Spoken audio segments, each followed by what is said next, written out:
If you're in your 40s and you're making $100,000, maybe you got a kid at home, are you going to feel successful? It just depends. I'm going to probably need a little bit more just because of the cost of living. If you're in your 40s and you're making $200,000, will you feel successful? Yeah, I think that would clear it. Yeah, kind of. Yeah. Getting there. Yeah, I'm getting there. The American dream, now more costly than ever. Raise your hand if you're making $300,000 in your 40s, will you feel successful? Yeah. Yes? And even that might not be enough for some, with a recent poll showing that the average Gen Zer says they'll need more than $500,000 a year to feel successful. I don't think our generation can budget their way out of this crisis. 25-year-old Emma Edney was recently working in consulting and now looking for a new job. Jaden Thompson, 22, an aspiring UFC fighter, works in waste management. McGregor Graham is 27 and works in media. Jarlene Rivera is a 21-year-old pharmacy technician and content creator. Raise your hand, how many of you have watched what's been going on with the markets? I'm sure your investments weren't doing well this last week. Nah, but it wasn't. But at the end of the day, you always got to stick to the plan. Our president is trying to make a change, and I believe he will, I'm not really concerned about it.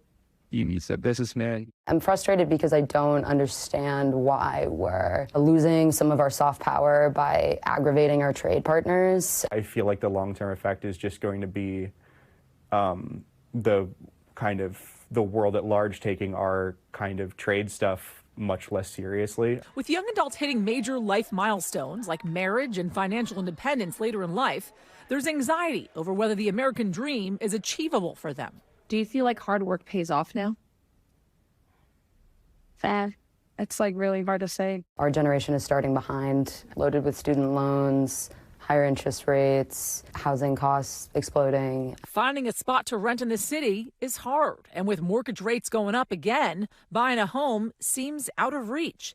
A survey published last year showed nearly a third of Gen Z adults, under 26 at the time, still lived with their parents. I'll walk past a real estate place and just see listings, and I'm just that's an amount of money that just seems like I can't even imagine. It feels kind of insurmountable. Every time I get paid, it's either my car payment I have to pay and car insurance, and then on top of that, phone bill.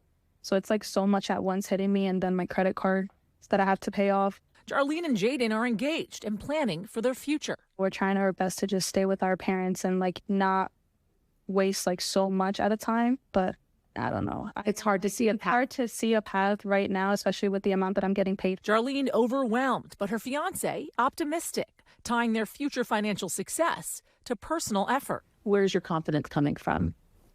Just keep on working, staying disciplined. While Emma and McGregor feel the barriers are systemic. If the cost of childcare isn't lowered, if the cost of housing isn't lowered, if honestly, overall healthcare, it's on us to be our own retirement plans. Do you feel as if you are judged because of assumptions made about your generation? Oh, yeah, definitely. I feel like that's every generation. They always pass that down. You guys got it easy, this and that. I think there's an assumption that Gen Z is ungrateful, difficult to work with, expecting things that we don't deserve. And the reality is much of our generation is working really hard. They still have some hope in the American dream. I know that this is a country where people can achieve their dreams. It's just getting harder and harder to do that. For these young adults just starting their own lives, the uncertainty is inescapable.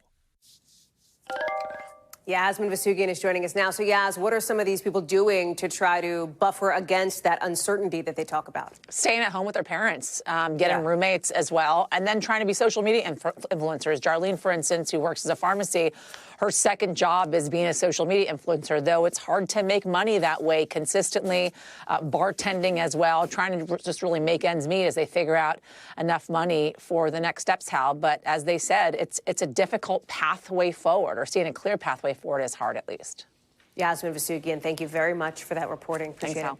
Thanks for watching. Stay updated about breaking news and top stories on the NBC News app or follow us on social media.